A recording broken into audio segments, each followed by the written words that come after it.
This evening's program is going to be significant, I think, not only for the information that it contains about events themselves, but also because tonight's program, God willing and the creek don't rise, assuming it works out properly, will shed some light on some methodological considerations with regard to the operations of fascism and also the history of fascism, the two obviously being intimately connected.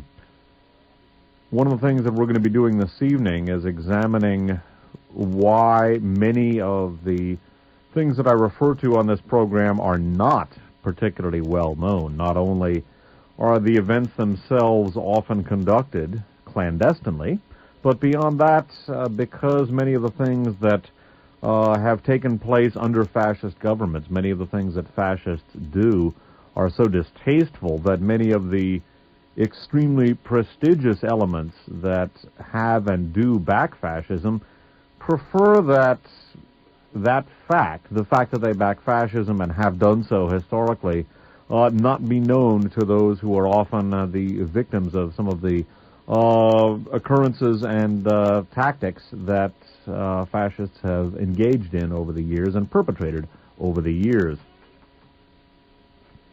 For want of a better term, and I think this would probably be a very, very good term, the title of tonight's show is going to be Why Johnny Can't Identify Il Duce. Il Duce, of course, referring to Benito Mussolini, the fascist dictator of Italy.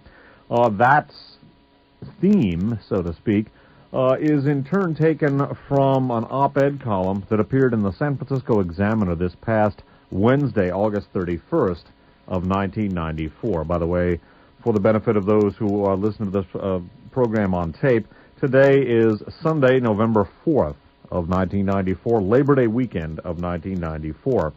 In the 8/31/94 San Francisco Examiner, there is an op-ed column by Walter Brash, B-R-A-S-C-H, described here as a Ph.D., former newspaper reporter and editor, author of 9 books, and professor of journalism at Bloomsburg University.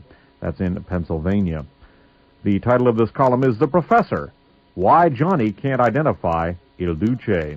And this column reads in part, It was an upper division university class. The professor made a fleeting reference to Benito Mussolini. When he saw more blank faces than usual, he asked how many could identify the name. That's when he learned that only 12 of his class of 27 students knew anything about Italy's fascist dictator in World War II. A lot of the students, all of whom graduated in at least the top half of their high school classes, couldn't name the states surrounding Pennsylvania, had no clue where Somalia was in relation to the rest of Africa, and couldn't name their representatives in Congress. This particular column, I think, is significant in a couple of ways. For one thing, it is significant because it goes into the importance of education and of literacy in terms of not only understanding history, but by understanding history, maintaining or assuring or ensuring, perhaps, the political integrity of a democratic society. This column goes on to discuss the sadly weakening academic standards in this country, in particular the unwillingness of professors to hand out tough grades, and attributes much of the decline of political and historical awareness, and beyond that, and even more importantly perhaps, mere competence, to lowering academic standards and the unwillingness of professors to bite the bullet academically, so to speak. I think the weakening of the educational system, the limiting of good education, so to speak, to those who are born into or have achieved relatively affluent economic status, in the end, well, not in the end exclusively, but also in the beginning, I guess one could say, works to the benefit of totalitarianism. It works to the detriment of democracy, because it is only by understanding history and only by understanding specifically the history of fascism that someone can reasonably recognize fascism when they see it. The truth concerning fascism is considerably different from what most people in this culture are accustomed to thinking about. One of the things that I have spent a lot of time on over the years concerns the profound connections between very, very powerful and very prestigious elements in Western society and the fascist powers of Europe, both before, during, and after World War II, because indeed fascism survived World War II. We're going to be discussing the underground survival of fascism this evening, among other things. And in fact, fascism was not a fluke. It was not an historical accident.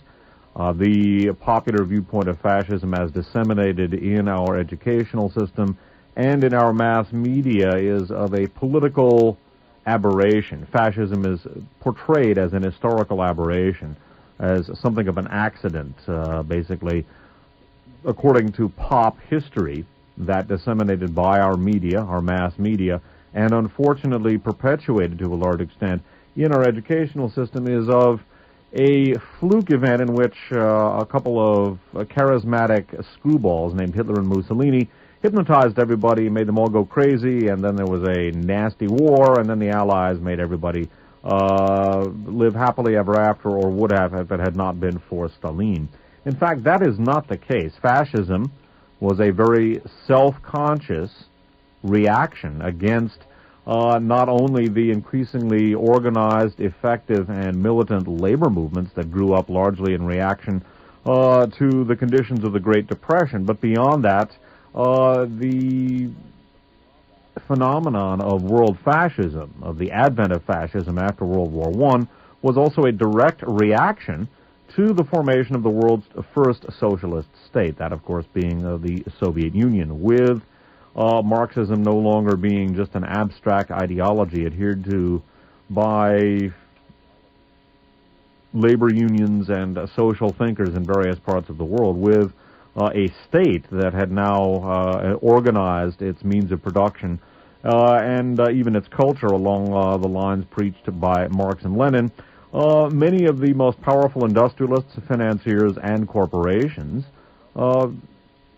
not only backed an extreme, militant, right-wing political philosophy which subjugated democracy to the desired goal of anti-communism and of anti-labor enforcement, but which also collaborated very consciously with like-minded individuals and like-minded elements in other parts of the world. Industrialists and financiers in the United States and Britain, for example, as well as French industrialists and financiers and political figures and military figures, collaborated actively with corporations, with political figures, with national security figures in the fascist powers of Europe, also Japan as well, but to a greater extent in Europe. Many of our most powerful industrialists and financiers, many political figures, and also many national security figures in the United States looked to Hitler and Mussolini, or looked upon Hitler and Mussolini with great favor because of their, that is to say, Hitler's and Mussolini's doctrinaire anti-communism, and also because of their anti-labor stance. Fascism was not actually an aberration. Not only did the anti-communist and anti-labor ideology of fascism endear it to many of the most powerful industrialists and financiers around the world, who then supported fascism wholeheartedly. They supported Hitler, they supported Mussolini, and they also supported fascist movements in their own countries.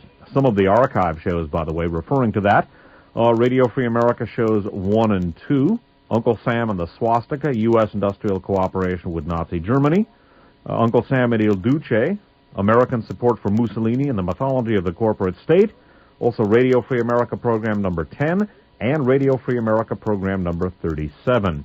I would also note that, as we have seen in the archive shows about euthanasia in Nazi Germany and contemporary America, as well as a related program or archive series called The Seeds of Nuremberg, at an intellectual level as well, fascism, and in particular the extermination programs that were put into place by the Third Reich, and which culminated in Hitler's extermination of European Jewry, those racial laws which culminated in the Third Reich's extermination programs were based on a school of intellectual thought in which the practice of euthanasia and other disciplines, if one could call those disciplines, in order to effect eugenics, a genetic improvement of the human race. The Nazi laws were based, or were derived, I should say, from a very highly and very effectively established and very prestigious intellectual movement, the International Mental Hygiene Movement, which in turn gave rise to the International Eugenics Movement and the International Euthanasia Movement. Indeed, much of the Nazi euthanasia and eugenics legislation was predicated upon eugenics legislation that was based in the United States. The aforementioned book, the archive series, I should say, The Seeds of Nuremberg, in turn drawing on the book The Nazi Connection by Stefan Kuh, go into the very direct connection between American scientific racism of the 1930s and 1940s and the scientific racism and legal precepts which derived from it in Nazi Germany.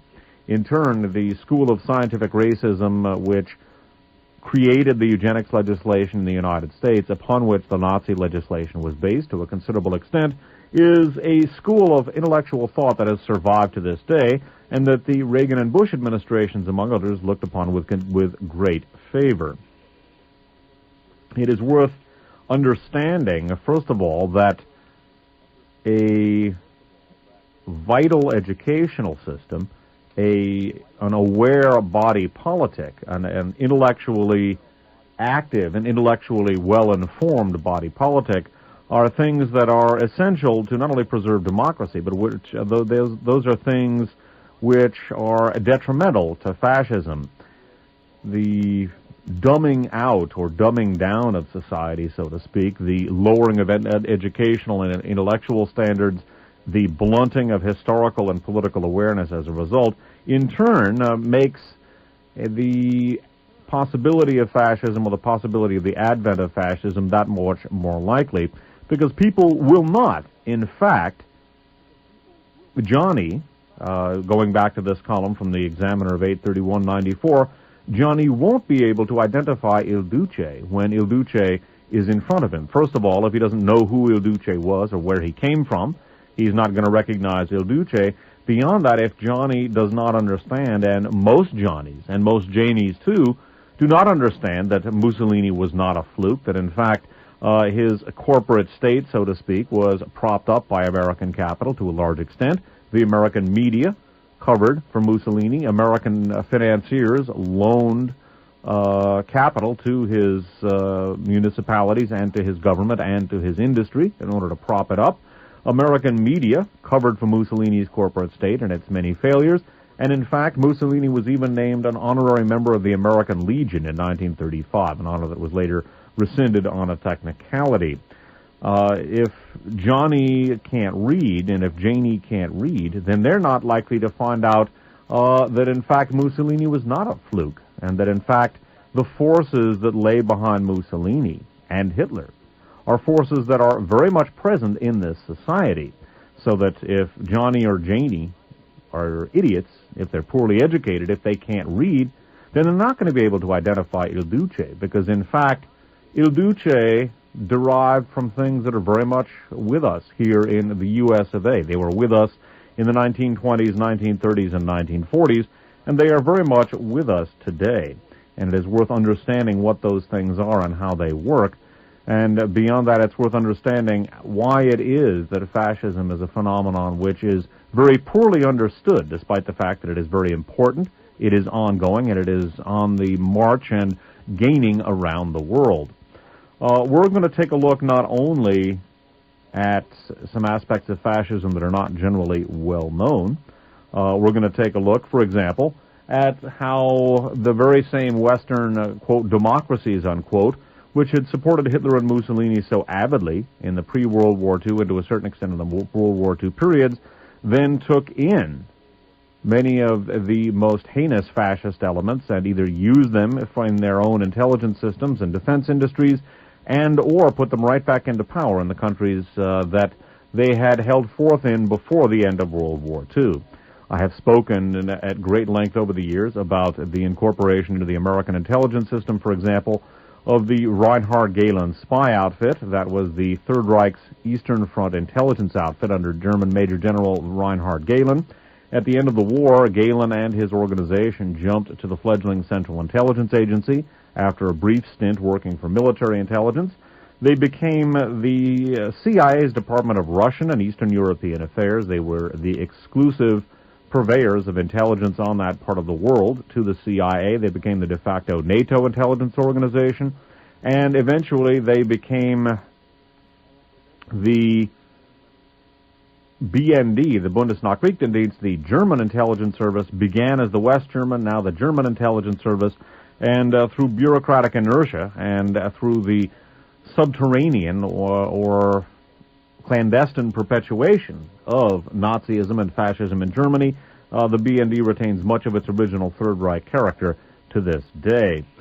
We're going to take a look this evening at some of the methodology of fascism in an operational sense, because one of the many reasons why Johnny or Janie can't identify Il Duce is that Il Duce, just like the Fuhrer, has taken great pains to operate in a tactical sense in such a way as to be largely out of sight. Indeed, fascism at the practical organizational level has long operated in a clandestine and cellular fashion, specifically in order to go undetected and to grow in strength and effectiveness as a result of the fact that many of their victims-to-be are not aware of their presence. This evening, we're going to be taking a look at the hows of fascism in terms of how fascism operates in a clandestine and largely cellular sense. We're also going to be taking a look this evening at an illustration of one of my favorite quotes. I use it on an almost weekly basis. It comes from author William Faulkner, who said, "The past is never dead and buried. It isn't even past." And this evening, in addition to taking a look at the methodology of fascism as well as the history of fascism, we're going to be taking a look at the historical and operational continuity between the fascism of Hitler and Mussolini in the 1930s and 1940s and the fascism that is already in power to a large extent in Italy, the fascism which is wielding power to a large extent behind the scenes in Germany and threatening to achieve power openly in Germany. The fascism of today in places like Germany, in places like Italy, in places like Austria, is indeed a direct continuation of the fascism of the 1930s and 40s, and we're going to be looking at some of the elements this evening that are elements connecting the fascism of the World War II period with the fascism of today. Because indeed, the fascism of the World War II period and the fascism of today are very, very closely connected. So in addition to looking at the methodological aspects of fascism, in addition to looking at its tactics, and in particular its cellular organizational foundation and its clandestine methodology, we're going to be taking a look at how that methodology has helped to perpetuate fascism in an underground fashion to a large extent, and how in turn that fascism, the fascism of Hitler and Mussolini, the fascism of the 1930s and 40s, the fascism of World War II, has in fact remained in place. It has remained in power, albeit to a large extent clandestinely, and indeed the fascism that is manifesting itself now in some of the so-called neo-Nazi attacks in Germany, the fascism that's manifesting itself in Italy, with some of the startling things that are coming out of the right-wing fascist alliance of Silvio Berlusconi, the fascism which is on the march in places like Austria, is indeed the fascism of Hitler, Mussolini, and World War II. It is a fascism which has been perpetuated largely out of the political gaze or out of the political sight of an awful lot of people who should be taking much more interest in this sort of thing than, in fact, they do. This evening's program is also, to a considerable extent, going to address or will touch on those aspects of fascist methodology which, when viewed by those who are unfamiliar with and also critical of this type of work, lead critics of this type of research to demean it as, quote, conspiracy theory, unquote. Fascism by its nature, and in particular the fascism of Adolf Hitler, German National Socialism, has, as a matter of course, sought to operate outside of the views of the legal authority. Nazism and fascism have operated clandestinely, and indeed the genesis of German National Socialism and the operational basis of German National Socialism has, to a large extent, been espionage, spying, the world of covert operations or clandestine services. Indeed, at an operation or in an operational sense, both in the pre-World War II and World War II periods and today, fascism has operated in the sort of clandestine fashion that an intelligence agency would operate in. And indeed, as we have seen in Radio Free America program number 10, as well as a miscellaneous archive series dealing with the origins of the Nazi Party, Adolf Hitler himself got his start in political life as an undercover operative for the political department of the German army, the Reichswehr, under General von Lossow. Indeed, the German National Socialist Workers' Party, or the Nazi Party, was a resurrection of a moribund political party, the German Socialist Workers' Party, which was infiltrated by pan-German propagandists and other agents, and Adolf Hitler and other agents of the Reichswehr political department. And in its inception, the German Nazi Party was literally an intelligence front. It was a vehicle for introducing not only elements of the supposedly demobilized German army into civilian society for the purposes of effecting political reaction through covert or clandestine military operations, or paramilitary operations would be a better way of putting it. But beyond that, the Nazi Party, the German National Socialist Workers' Party, in its inception as an intelligence front, was a vehicle for the dissemination of the type of nationalist and reactionary political ideology that the German Army's political department sought to have propagated in Germany.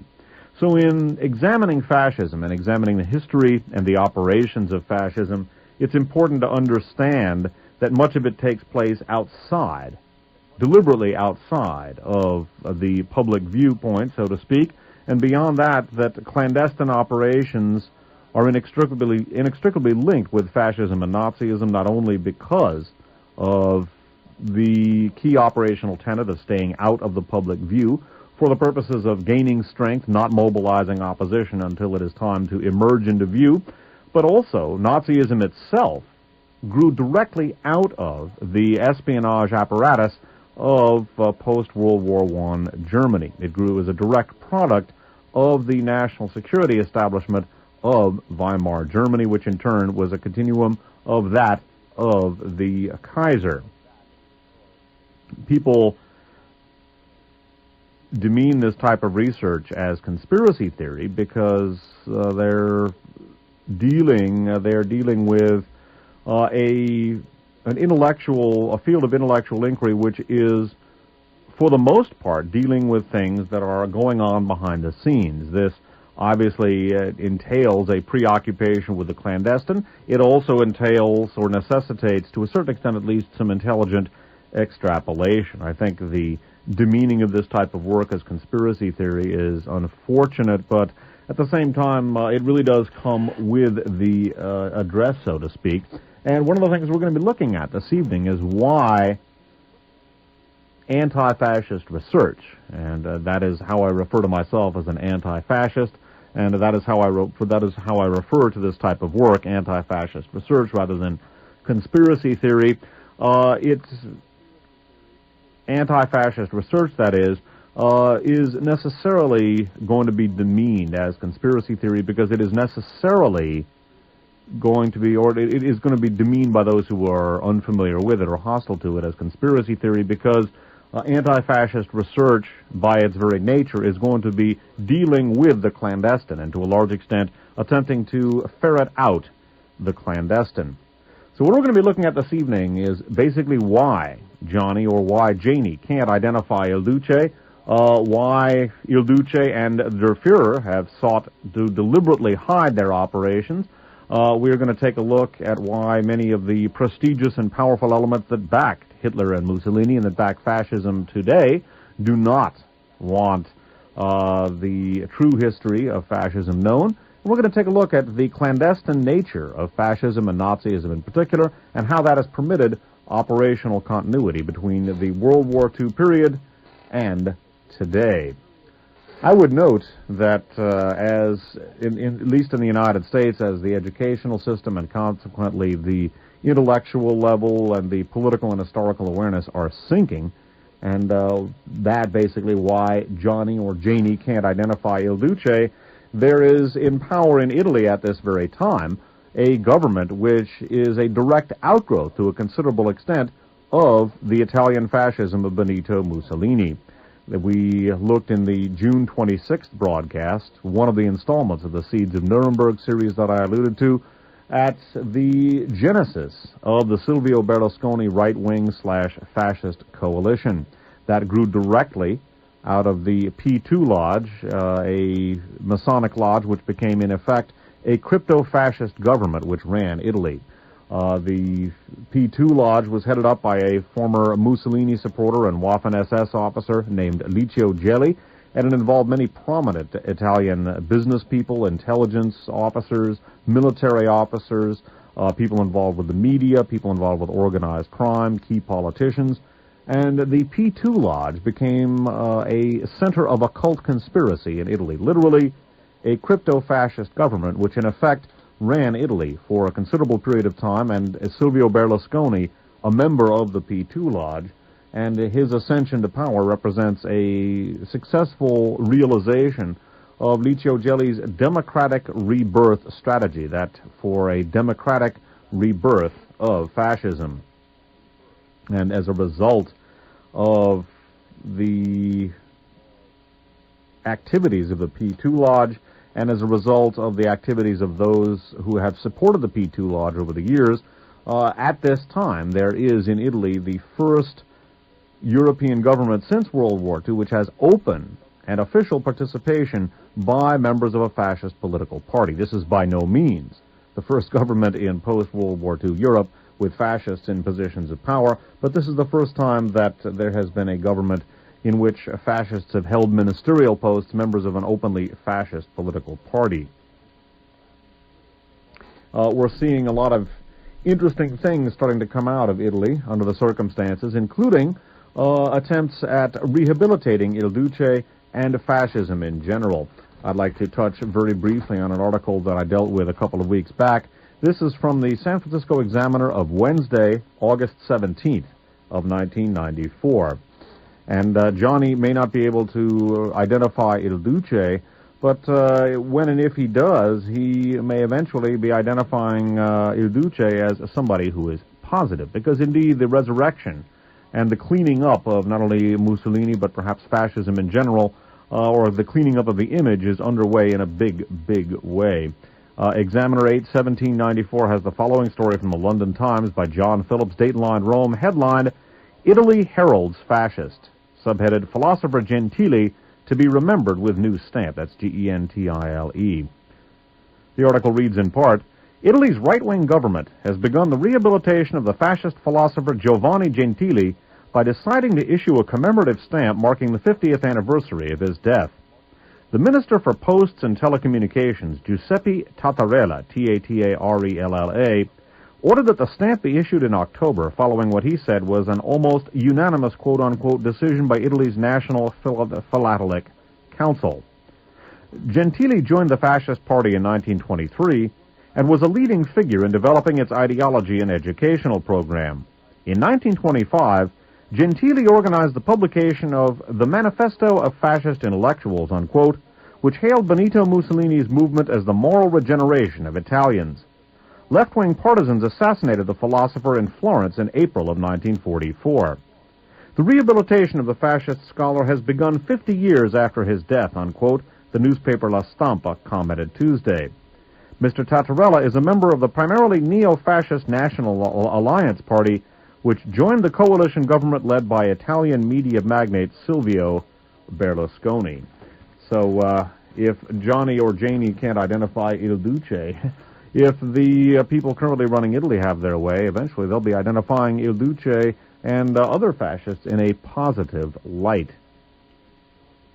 We should note at this juncture that Italian fascism in the person or in the form of the P2 Lodge was perpetuated largely as a result of the connivance of the conquering authorities. The Allies, chiefly the United States, actively collaborated with Italian fascists and put them in power after the occupation of Italy by the Allied armies.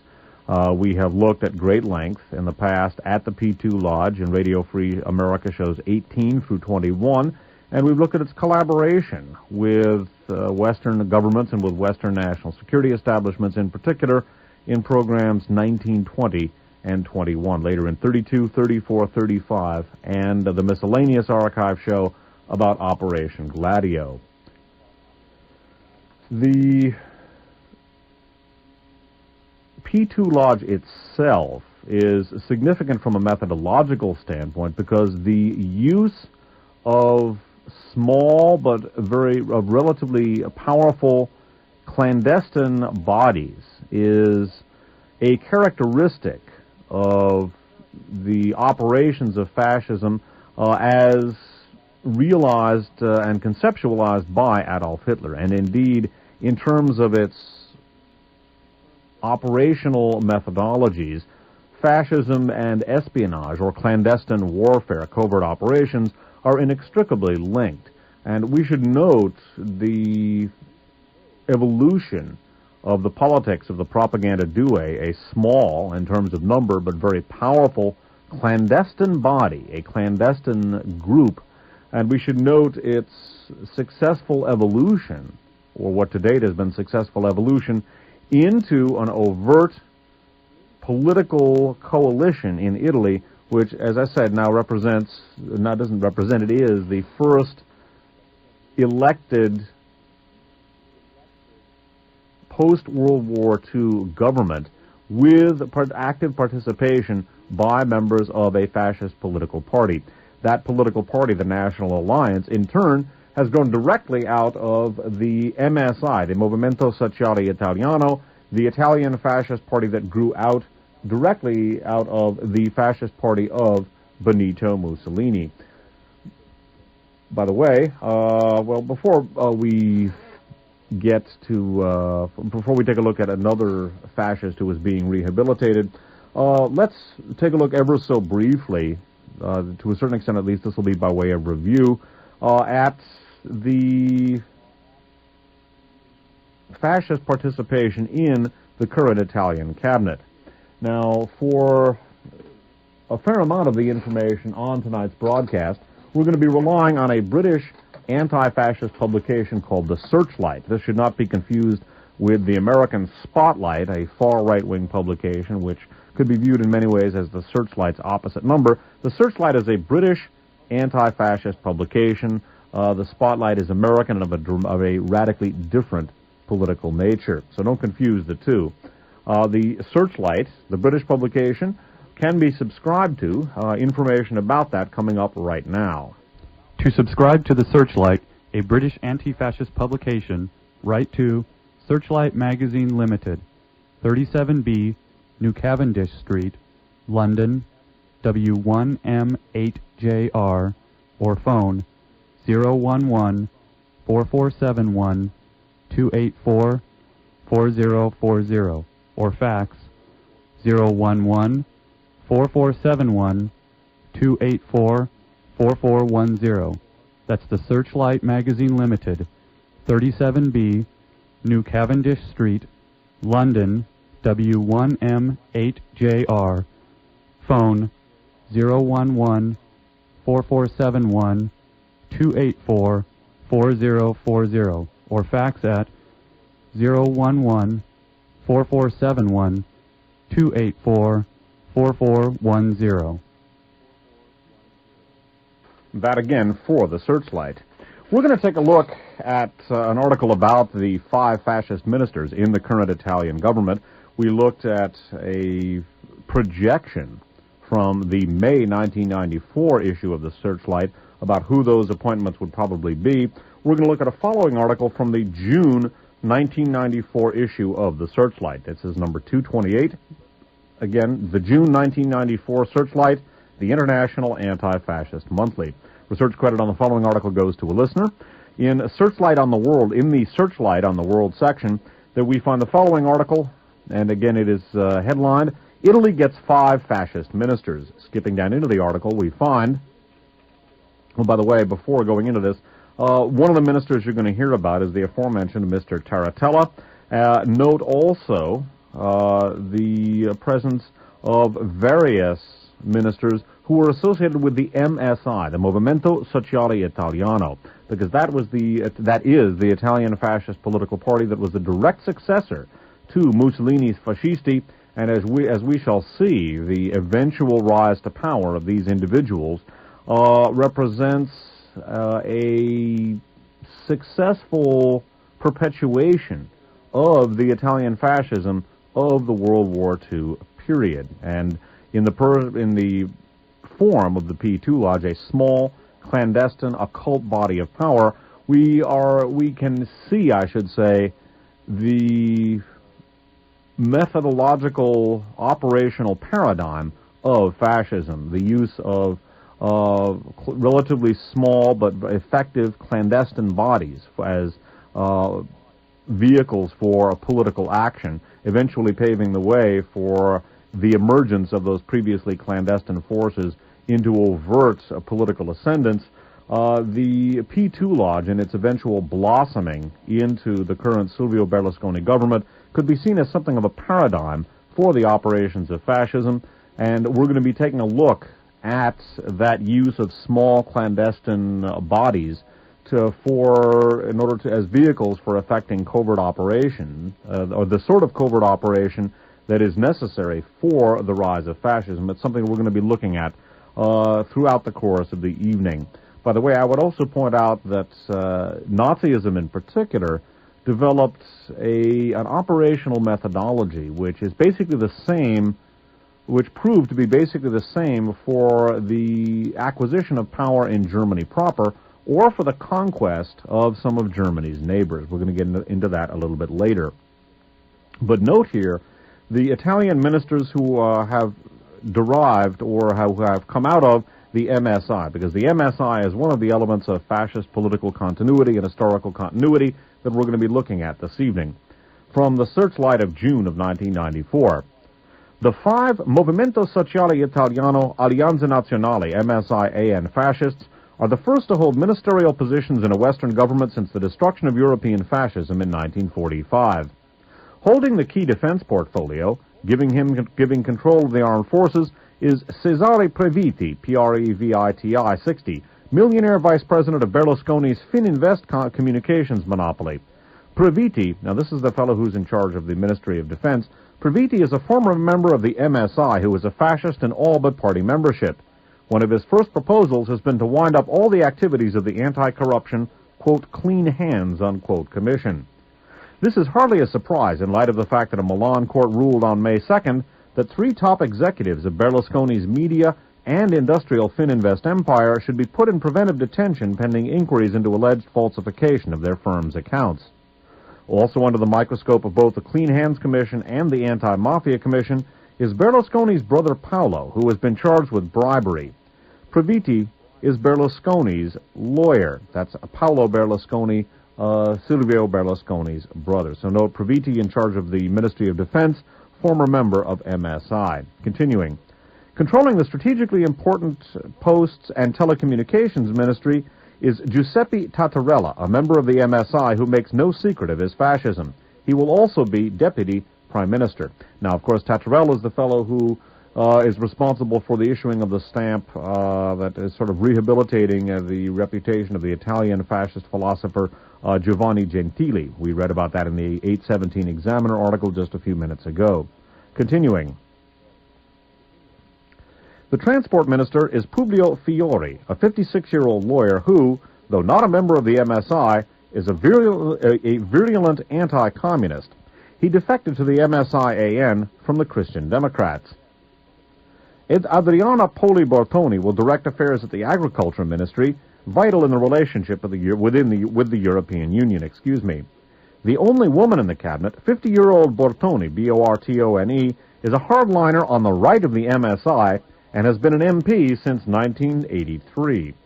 The new Environment Minister, Aletro Mattioli, M-A-T-T-E-O-L-I, is a longtime MSI member. He was elected to Parliament in 1983 and was Regional Secretary of the MSI in Tuscany. The final MSI-AN minister is Domenico Fisicella, F-I-S-I-C-H-E-L-L-A, the Heritage Minister. Fisicella, let me read that last sentence again. The final MSI-AN minister is Domenico Fisicella, the Heritage Minister. Fisicella is a monarchist and a Julius Evola fan who helped MSI leader Gianfranco Fini establish the Alleanza Nazionale. Julius Evola, by the way, is a Nazi mystical theoretician. I would also note that the Defense Undersecretary, this is an article we've read before on this program, has a very interesting background as well. In a sidebar to the article I just read you from the June 1994 Searchlight, we find the following under the headline of Arrested with Guns. Guido Loporto, the new Defense Undersecretary, has an interesting past. On October 24th, 1969, Loporto, 56, who has been an MSI deputy since 1972, was arrested on the outskirts of Palermo with three others, Alfio Lopresti, Ferdinando Mistretta, and Pierluigi Concutelli, C-O-N-C-U-T-E-L-L-I.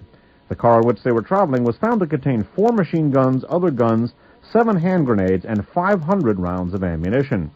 The Carabinieri were told not to make any written notes or notify the newspapers.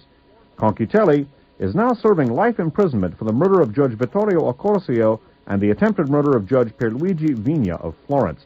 Accorsio was looking into, among other things, the operations of Michele Sindona, former Vatican financial advisor, a key member of the P2.